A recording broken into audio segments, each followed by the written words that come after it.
Hello, good morning guys. Kasabong Luzon, Visayas, Mindanao, sa aking mga followers, sa aking mga viewers, sa aking subscribers. Thank you talaga sa inyo sa pagsubaybay niyo sa aking mga content na i-upload dito sa aking channel, sa aking YouTube Kalyaw Kasabong TV. Maraming salamat ulit sa inyo na lahat talaga.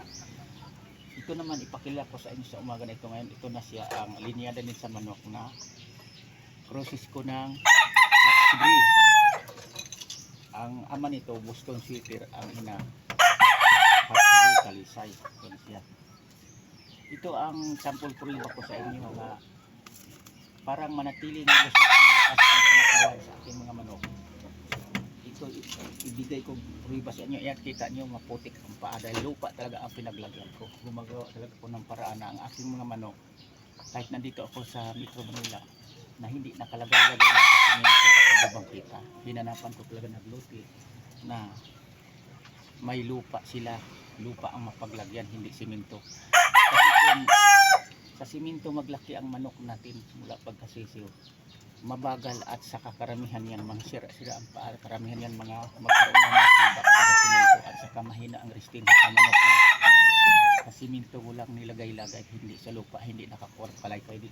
Katulad dito na mula pagkasisiw nila, sisiw pa lang, pinalagala-gala ko na sa lupa, lipad-lipad na to sila, nakaakyat baba na.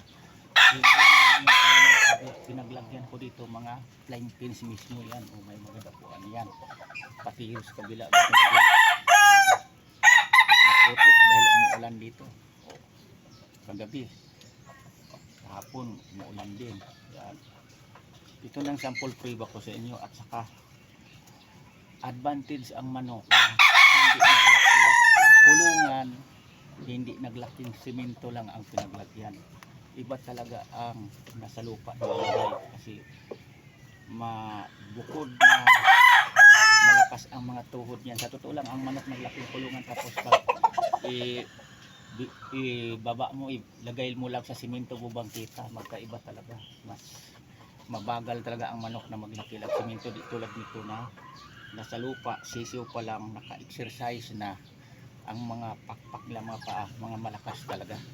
Yan ang mai-advise ko sa inyo, mapaguhat pa lang. Kung tayong mga backyard birders, kung magmamanok man lang tayo tulad ng ginagawa ko, ihanap talaga natin ang pwesto, lalo na kung magpadami tayo manok, mag-breeding, mag-crosses tayo, mag-breed talaga tayo, maghanap talaga ng pwesto tayo. Katulad ko, naghanap talaga ako ng mapaglagyan na iniwasan ko talaga nga sa simento ang aking mga manok, kaya medyo may kalayuan ito sa bahay, pero nitsagaan kong puntahan sila dito, magpakain sa umagag hapon, kasi lupa ang mapaglagyan dito. At pins kabila ko rin, flying pins din, nakaapak din sa lupa ang aking mga manok.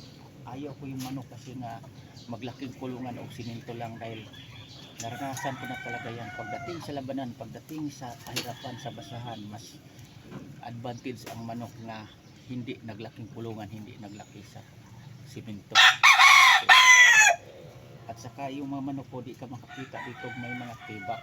Wala akong manok tibakin dahil lupa, malambot ang inapakan nila, hindi kagaya na nag-apak-apak sa simento na madalas yun magkatibak pag nasa simento nakalagay ang ating mga manok. Yan ang naka-advantage dito sa mga nakapasulit ang pinaglagyan ko, hindi sila tinitibak.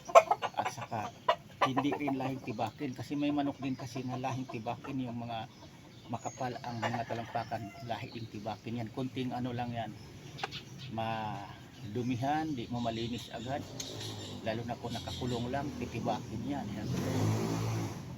Hanggang dito muna ako kasabong. Sana mayroon kayong ma-upload o matutunan sa umaga nito. Ngayon nasa pag-alaga ng manok, kailangan ihanap talaga natin ng maayos nga lagayan na mapwestuhan nila para nga manatiling malusog ang ilang mga pangatawan, hindi tayo argabyado pagdating sa labanan, sa basahan. Yan lang, thank you so much. Bye bye.